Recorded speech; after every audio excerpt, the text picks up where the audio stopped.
یہ کہانی ہے ایک ایسے بچے کی جو ایک چھوٹے شہر میں پیدا ہوا، لیکن وقت نے اسے اس مقام پر پہنچایا کہ پوری دنیا اس کے عدل اور شجاعت کی مثالیں دینے لگی۔ سال ہے 1183 یا 1188 جگہ ہے تکریت، دریائے دجلہ کے کنارے آباد ایک شہر۔ یہ وہ دور تھا جب عباسی خلافت بغداد میں کمزور ہو چکی تھی، سلجوقی سلطنت بکھر رہی تھی اور صلیبی افواج شام و فلسطین پر قبضہ جما چکی تھیں۔ ایسے ہنگامہ خیز وقت میں پیدا ہونے والا یہ بچہ بڑا ہو کر صلاح الدین ایوبی کہلایا۔ صلاح الدین کا اصل نام یوسف بن ایوب بن شازی تھا۔ ان کے خاندان کو بنو شازی کہا جاتا تھا اور وہ ایک کردی خاندان تھے۔ ان کے دادا شازی کردستان کے علاقے دویں، آرمینیا کا قدیم شہر میں رہتے تھے۔ سیاسی حالات اور قبائلی کشمکش کے باعث شازی کے بیٹے نجم الدین ایوب اور اسد الدین شیرکوہ وہاں سے ہجرت کر کے تکریت آ گئے۔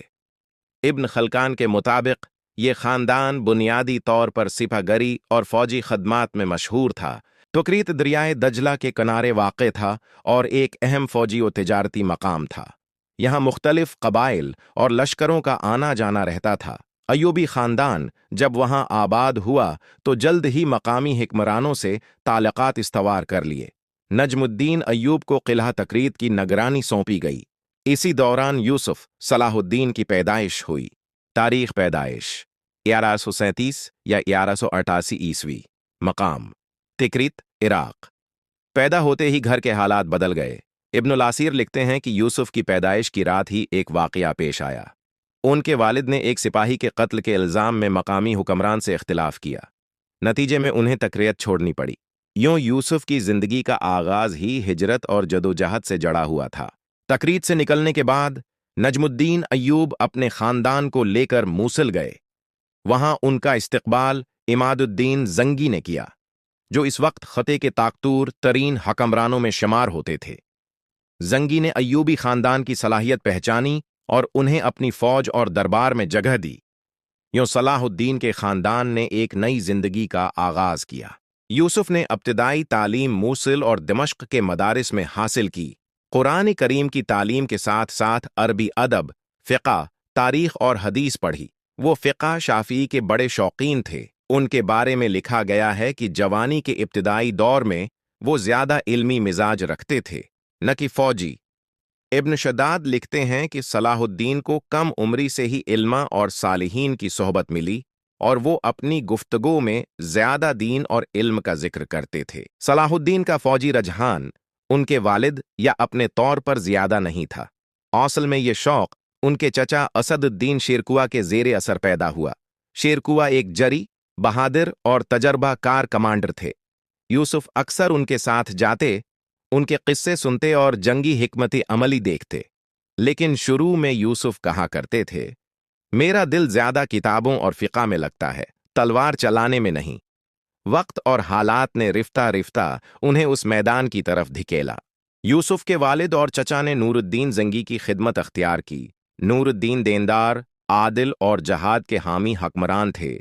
وہ اپنے دربار میں علماء، فقہا اور سپاہیوں کو بڑی عزت دیتے تھے۔ اسی ماحول میں یوسف جوان ہوا۔